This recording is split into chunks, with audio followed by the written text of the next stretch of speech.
Hello nerds, welcome to Generally Nerdy. Thank you for watching. This is the Week in Nerdom, your place for all of the nerd news headlines. We come twice a week. We're going to hit the intro and get into the news very, very quickly.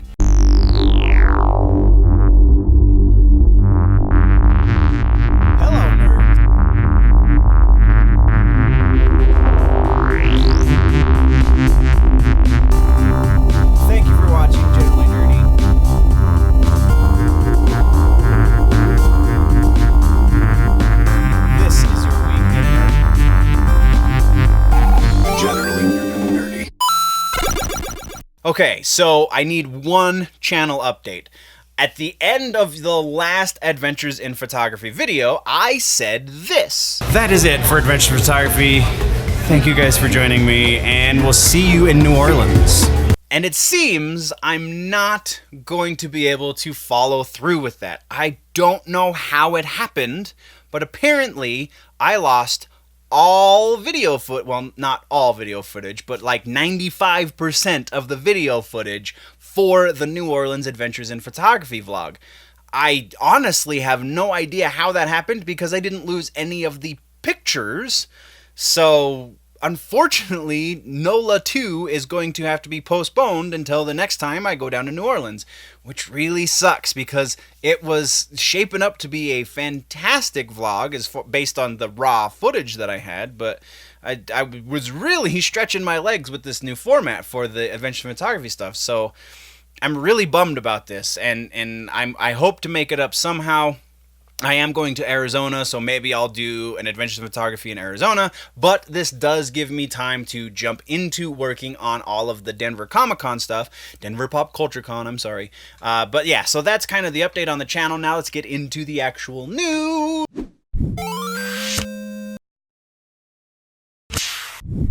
And first things first, we have music news, and we've got two pieces in music news.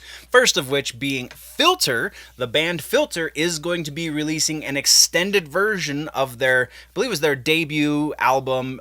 Title of Record is the name of the album. It's going to be their 20th anniversary this year, so that's why they're releasing the anniversary edition that is extended. It has, I believe it was 4 or 5 new tracks, new to the record, 2 of which being the songs that they recorded specifically for soundtracks previously, Spawn and one of the Crow movies, I believe, and then some remixes and a couple of live tracks. So actually, I think it's more than 4 tracks.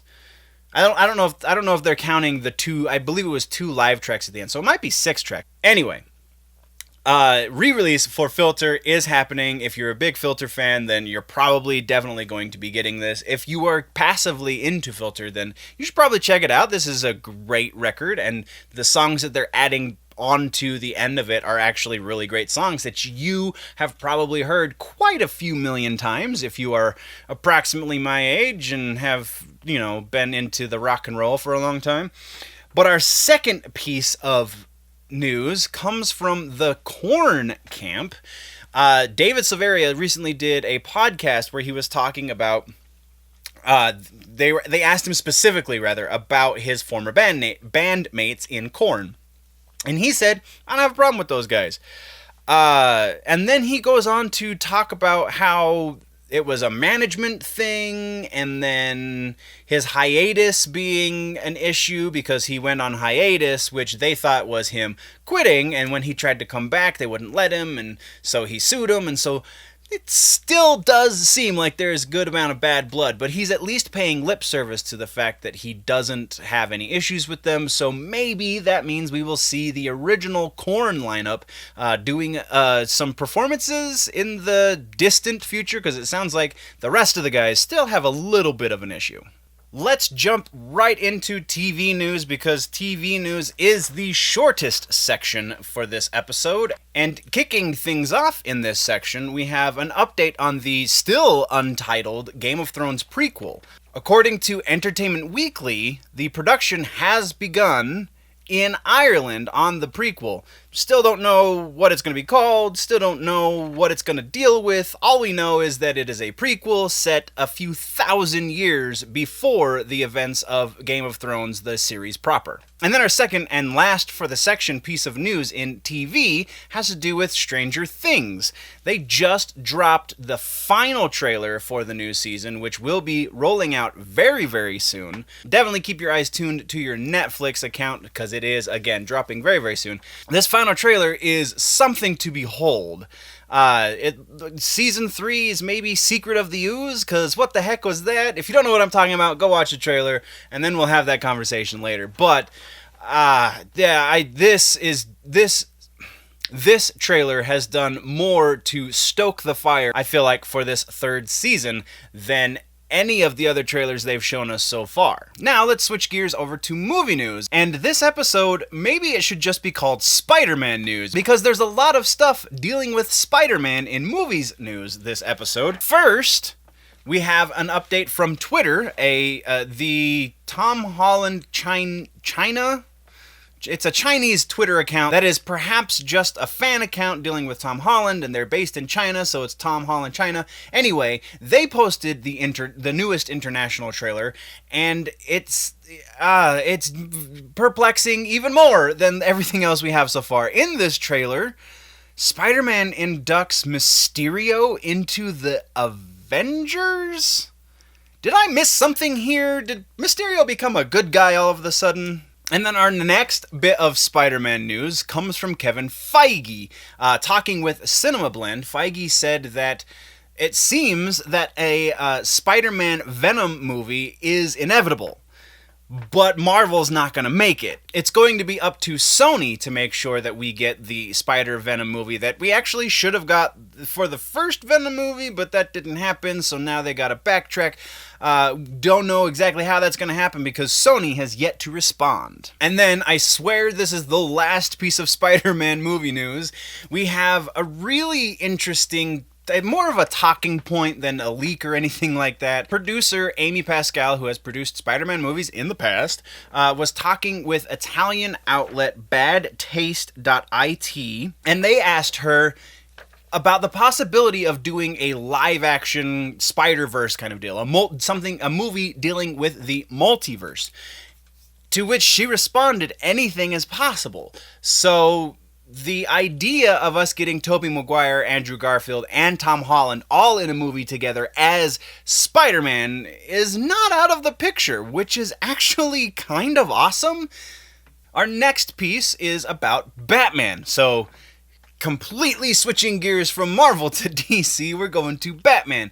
And this year, for those that do not know, and if you don't know, where have you been? This is the 80th anniversary of Batman's first appearance in comic books.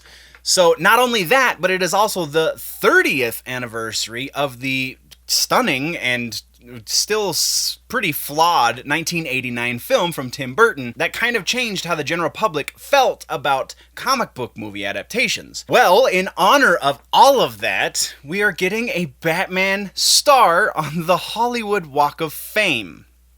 Really, this is very likely just a ploy from Warner Brothers to try and keep Batman in the front of everyone's mind until we get the movie, which actually is potentially not going to happen until 2021 at this point, though the last I remember checking, there was not a 100% set day. I know they're trying for 2020, but there have been other rumors that are saying that it's going to be 2021.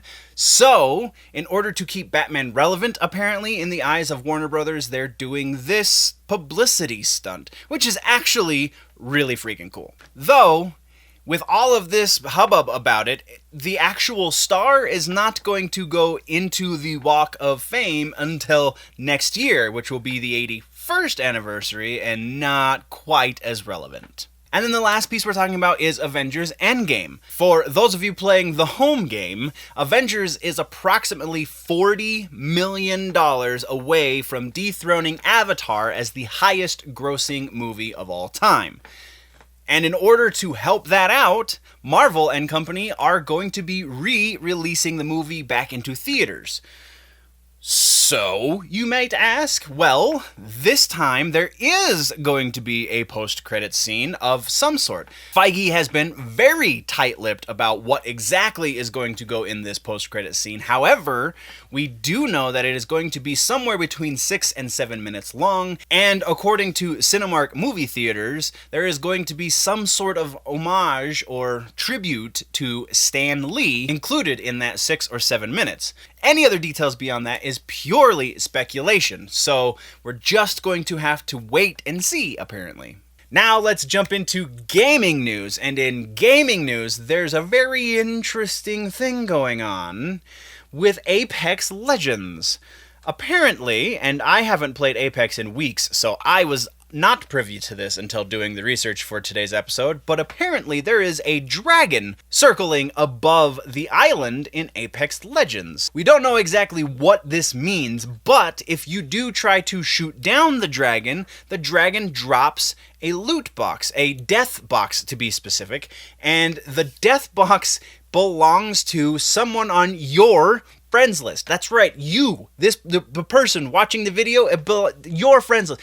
Really, it's any one of your friends who has a Apex Legends, so I'm sure there's some sort of algorithm involved with it, but if you are the one shooting down the dragon, then you are the one that gets the loot box from your friend, which I think is actually kind of awesome. Season 2 is looming very near on the horizon, so maybe we will be seeing more dragon action in Season 2, but only time will tell because Respawn is being very tight-lipped. Next bit is a little bit of a rumor, and I say a little bit, it's a lot of bit of a rumor.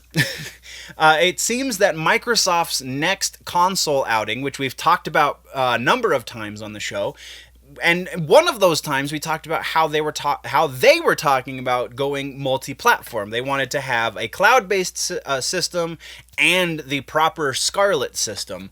Well, now it sounds like they are potentially only going with the Scarlet system, and confirmation has come back that it will be Xbox One backward compatible entirely, though the rest of the backward compatibility that we brought up a couple weeks ago has not been addressed proper, so hopefully they can work out those details so that they can make it 100% backward compatible with all of their consoles. But either way, if it's just Xbox One backward compatible, that's something.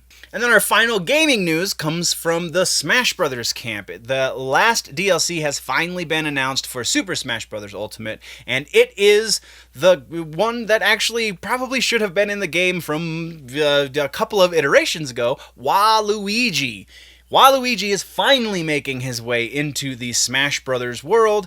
This will be the first time that the character will be in a Smash Brothers game, even though Wario has been in since the GameCube, I believe. And then we are capping off this episode with comic books. Like we do comic books, we are talking about one thing and one thing only. It's a big thing, though, so that's why we're talking about it. It seems that DC is officially retiring the Vertigo imprint. And not just Vertigo, but the new imprint that they just started, DC Inc., is also getting a retirement. As of the first of next year, as of the beginning, I guess, is more appropriate. As of the beginning of next year, DC is rebranding the company. So there will only be 3 labels over at DC. There will be the proper DC, there will be DC Kids, and then DC Black Label. And if you haven't guessed already, all of them are pretty age identifying. So DC Kids is for the little ones, DC is for the mass populace, and DC Black Label will be their adult line, which presumably will absorb a fair amount of the Vertigo titles that aren't getting canceled. But that, guys, is the end of your week in Nerdom. What did I miss? What should we talk about next week? Let me know in the comments down below. If, though, you want to go deeper into the conversation, there is a website, generallynerdy.net. There is a Patreon, patreon.com/generallynerdy. You can find all of the social medias linked from both of those or down below in the description. You can also leave me a comment and let's have a conversation about any one of these things. If you are falling behind, though, on your nerd news and you want to catch up, then you can click or tap that box right there to the left of my face to do that. But before we go, don't forget to click the subscribe button. Don't forget to ring that bell to let you know that every time I post these videos. But now that we gotta go, guys, always remember that if it's generally nerdy, it's probably here.